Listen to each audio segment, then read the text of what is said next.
Olá, amabilíssimos e queridos irmãos do nosso canal no YouTube. Este é o canal Movimento Pentecostal e nós trazemos agora aqui para você, de autor pentecostal também, Manual de Demonologia, o Review. Vocês tanto queriam ver, nós já fizemos a unbox, o vídeo unbox, abrimos ele aqui, falamos, mostramos um pouco. Agora vamos ver com muito mais detalhe este material precioso que conquistou-me, né? No tema, que é um tema bem difícil você encontrar livro separado, ainda mais essa espessura, não é verdade? Manual de Demonologia é do pastor Carlos Augusto Vailate, uma das maiores autoridades em teologia do nosso país. Bom, aqui está o nosso precioso livro, é um livro gigante até, né? Porque capa brochura, é uma parceria, uma coedição aí, né? Família Cristã, que dizem que também é uma editora, não sei. O que eu sei é que realmente faz um ótimo trabalho, por exemplo, nos preços, na escolha de nomes, né? Nomes de títulos de livros. Parabéns para ela. E fonte editorial, que tem muitos livros, inclusive desta editora aqui, que eu acho também muito boa. Aqui nós temos Manual de Demonologia. Depois vamos fazer ainda um vídeo sobre Manual de Angelologia, que ainda não temos aqui, mas em breve a gente vai apresentar aqui para vocês também, que formam um par, né, para os estudos. Manual de Demonologia. Diante das fronteiras da loucura existe uma zona intermediária, um claro-escuro, onde a realidade parece preservada, mas a natureza das relações estabelecidas por Lúcifer, a vivência fantasmática, quer arrastar a lucidez. Por isso, lutar contra o brilhante da alva significa romper frieza, indiferença e isolamentos, agressividade, cólera e arrogância.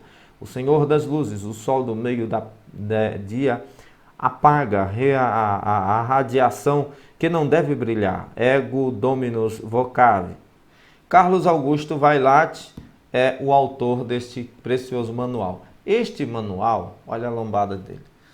Capa brochura, uma capa simples, um valor bem simples mesmo, um valor não é caro, é um dos materiais mais baratos e de mais fácil acesso, é este material aqui, tá bom?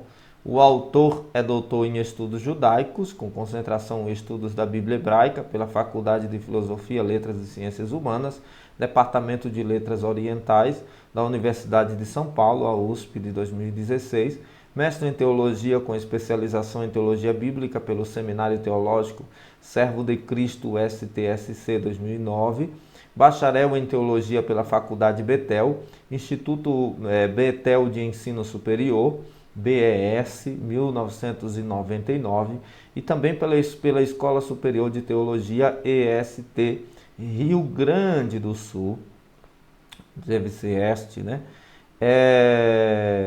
Biblista, hebraísta e teólogo atuando principalmente nos seguintes temas: exegese do Antigo e do Novo Testamento, teologia do Antigo e do Novo Testamento, hermenêutica e tradução de textos bíblicos. Parabéns para o doutor Augusto Vailate.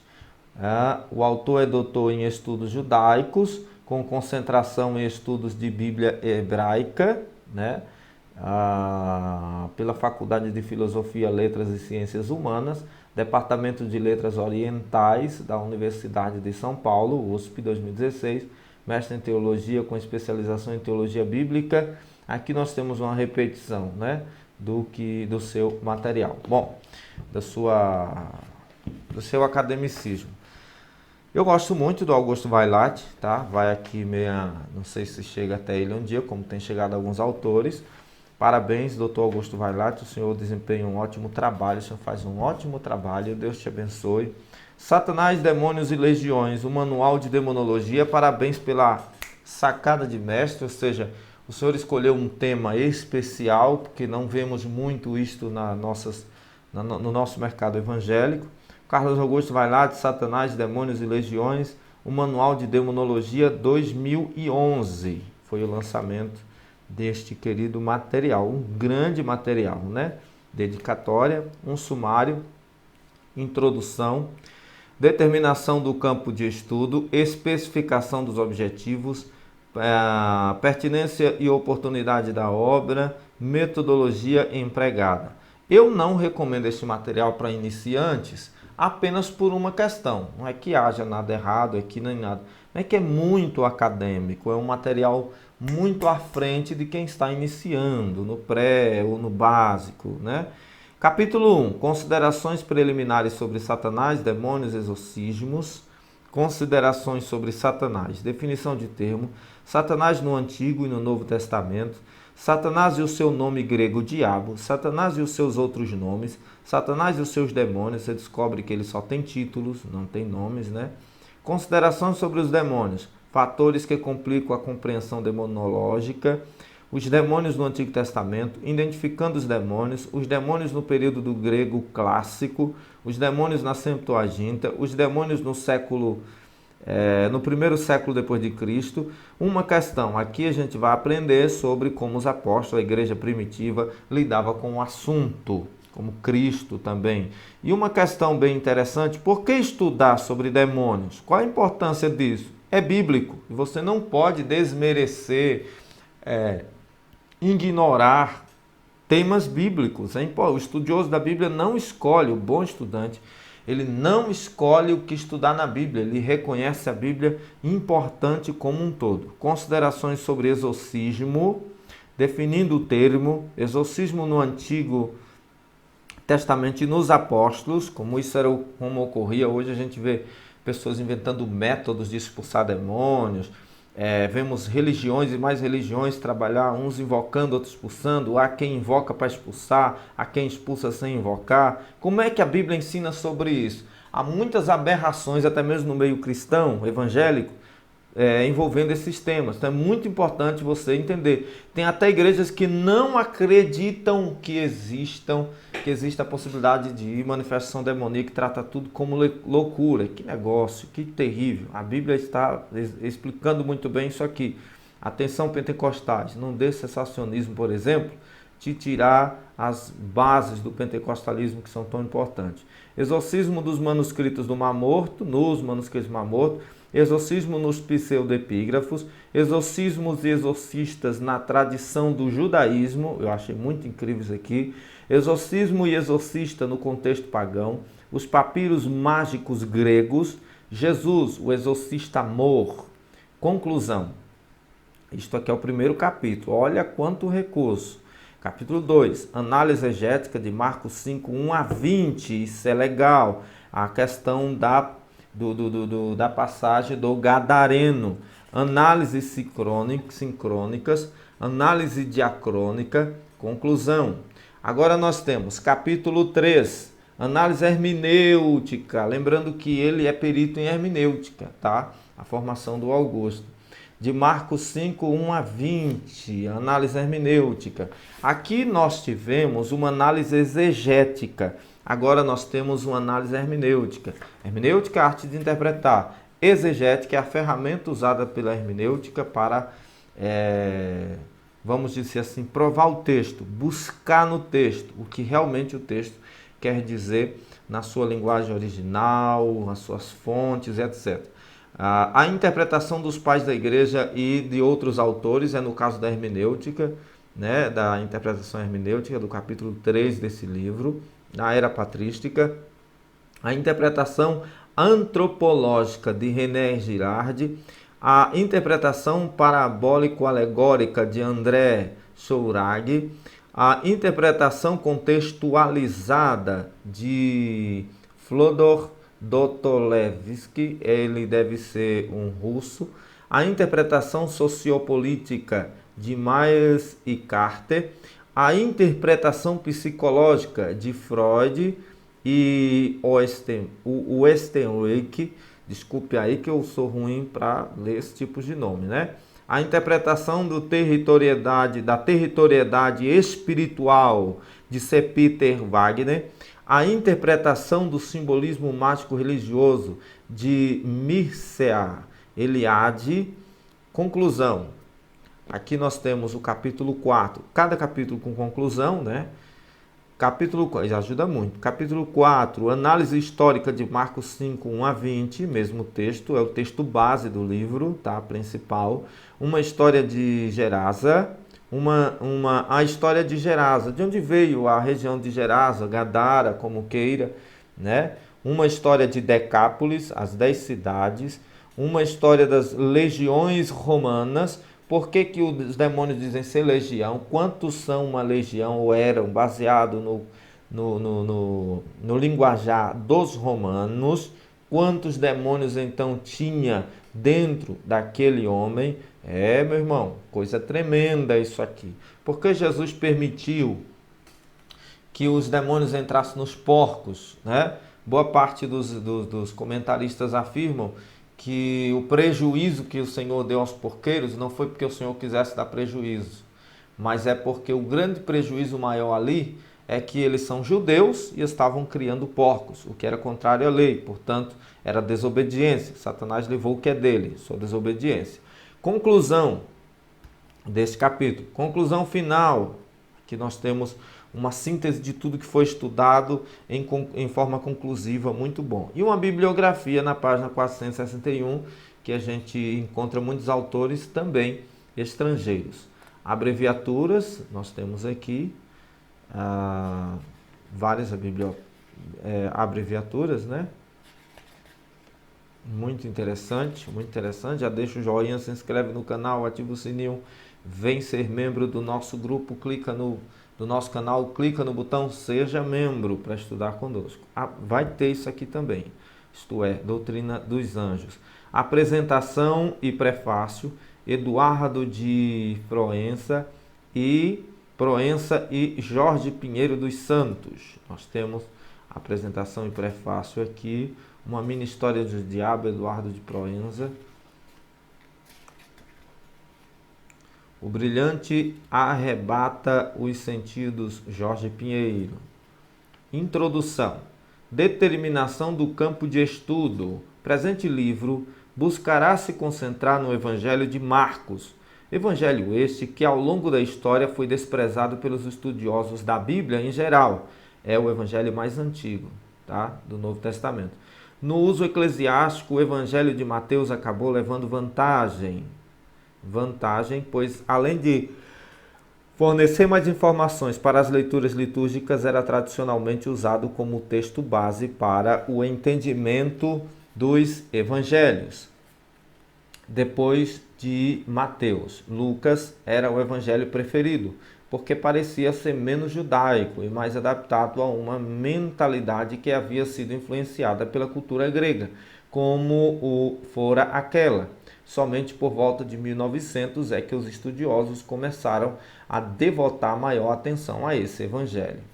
Todavia, essa concentração no evangelho de Marcos ainda é abrangente demais. Sendo assim, a fim de delimitarmos ainda mais o nosso campo de estudo, nos deteremos numa faceta específica do ministério no chamado de Jesus histórico, isto é, falaremos sobre o Jesus exorcista, aquele que expulsa os demônios.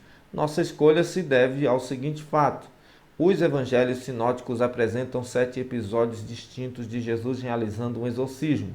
O fato de haver 7 amostras individuais de um tipo específico de milagres, ou seja, o exorcismo, favorece o ponto de vista de que este constitui a maioria no ministério de Jesus. Portanto, creio que tal tema mereça uma atenção especial, uma vez que os exorcismos se destacam entre os milagres de Jesus em geral. Verdade. Na igreja primitiva, posterior ao ministério de Jesus, também vemos esta forte presença. No Antigo Testamento vemos citações aos demônios, ações deles, mas não vemos exorcismo, né? Delorme. Aqui nós temos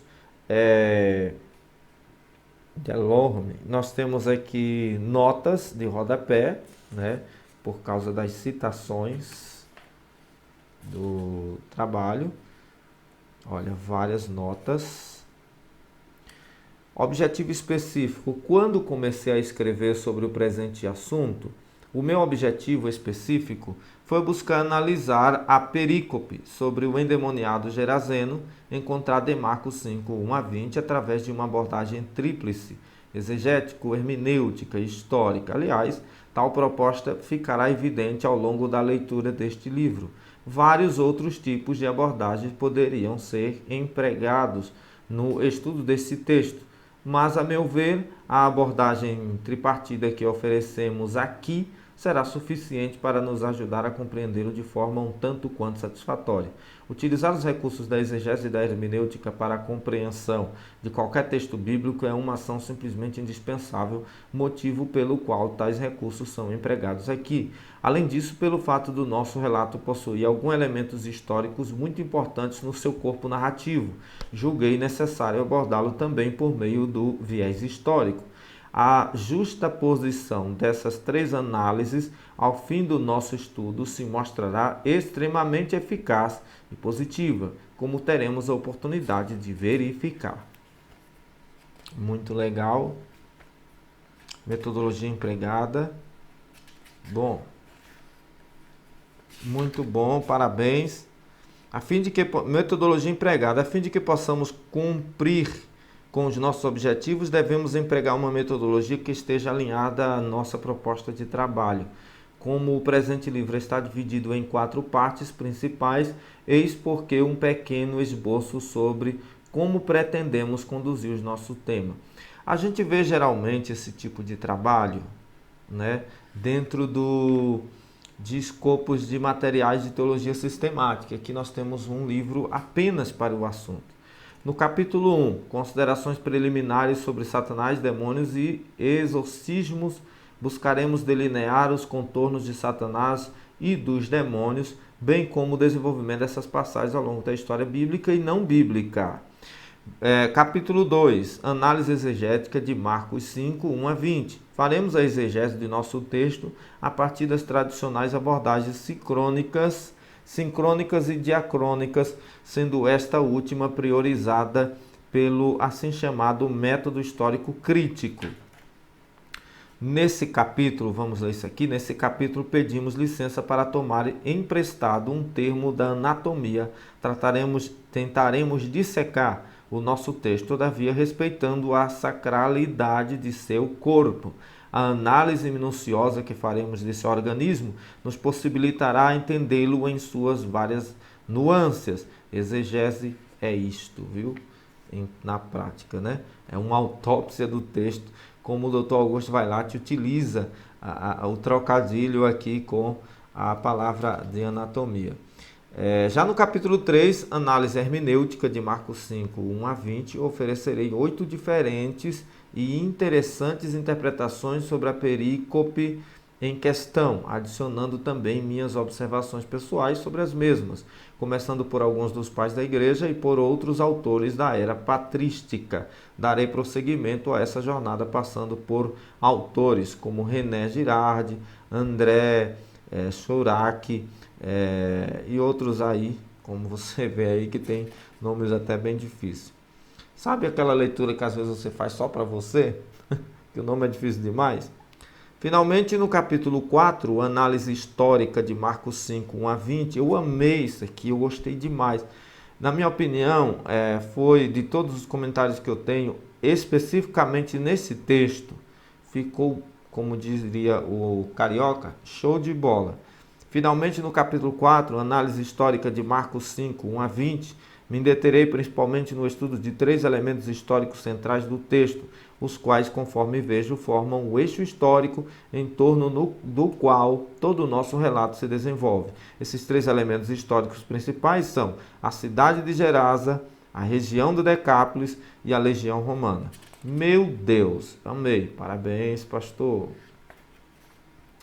Capítulo 1. Considerações preliminares sobre Satanás, demônios e exorcismos. Antes da gente ver um pouquinho mais, qual é o número de página? 494 com a bibliografia. Bem condensado. Páginas amareladas, qualidade de papel muito bom, você não vê o que está do outro lado, né? Capítulo 1. Temos aqui considerações preliminares sobre Satanás, demônios e exorcismos. Ele é trabalhado dessa forma, o texto. Temos citações do originais e transliterações, como você vê aqui o termo Satanás, Satã no hebraico. Aparece no Antigo Testamento assim, inclusive. É muito interessante. Olha só, aqui nas preliminares do tema, né? Notas de rodapé, às vezes explicando opiniões sobre algumas citações que ele faz aqui. Algo do tipo. Olha, o material é excelente. Excelente. Excelente. Lançamento 2011. Recém-chegado aqui na biblioteca, eu já dei uma estudada nele, passei uma madrugada analisando aqui e fiquei achando bastante interessante. Chegando depois de vários assuntos sobre os anjos, vários argumentos, sobre os demônios, nós encontramos aqui o texto sendo visto hermenêutica e exegeticamente. Aí o que ele vai fazer? Ele vai recopilar, ele traduz, na verdade, o texto, no quesito exegético, ele traduz o texto, né, dos originais, ele tem gabarito para isso, coloca partes do texto aqui e implorava-lhe muito para que não os mandasse para fora da região. E aqui ele vai trazer a sua análise do texto. Olha só, partes do texto. O texto que é base do livro é o texto, como nós sabemos, da história do Gadareno em Marcos. Por que Marcos? Marcos é o livro mais antigo, né, dos evangelhos, e diz-se que o livro de Marcos serviu de base também para os outros autores sagrados na sua inspiração. Vamos lá, olha só, um quadro especificamente trazendo um paralelismo dos evangelhos no texto, à luz dos originais, como você está vendo. Mas eu não conheço os originais, como é que eu vou ler esse negócio aí? Bom, você que estuda, você sabe que os autores, quando trabalham com isso, neste tipo de materiais, faz uma facilitação aí. Serve para o acadêmico e para você que está aí no médio ou está estudando teologia. Capítulo 3, análise hermenêutica de Marcos 5, 1 a 20. Ou que mesmo não esteja no médio, mas é um pesquisador, né, gosta de ir um pouco mais a fundo, de pesquisar um pouco melhor. Capítulo 4, análise histórica de Marcos 5, 1 a 20. Essas coisas nós vimos lá no início, vários quadros, né? A fim de que possamos ter uma dimensão da estrutura hierárquica existente no contexto do exército militar romano. Vejamos a seguir as patentes militares da Roma Imperial e seus equivalentes dos dias atuais em ordem hierárquica. Isso tudo é chave para entender como é que pode ter sido, né, o trabalho de uma legião em alguém. Gente, a igreja precisa crer em libertação, expulsar demônios. Do contrário, ela não está executando parte do papel, resgatar vidas. Você não vai lá distribuir flores nem palavras poéticas. A experiência confirma o que a Bíblia diz. Conclusão. E vivemos baseado não na experiência, mas ela é fruto do que a Bíblia diz, a experiência. E o capítulo de conclusão de todo o livro, uma bibliografia no final, né, extensa por sinal, né? A maioria dos materiais são internacionais, não são daqui, mas existem algumas citações a materiais lançados também no Brasil, mas a maioria não, né? Aqui está o review de hoje, foi Manual de Demonologia do doutor, pastor Augusto Vailate. Parabenizo aí o pessoal que preparou e o autor em especial de ter escolhido um tema tão importante que não vemos muito nas nossas obras acadêmicas lançadas aqui no Brasil. Se inscreve, deixa o joinha, assiste os próximos vídeos aí, continue conosco, seja membro do nosso canal, vai ajudar muito o nosso canal. Compartilhe aí para outros conhecerem esta obra. Deus continue te abençoando.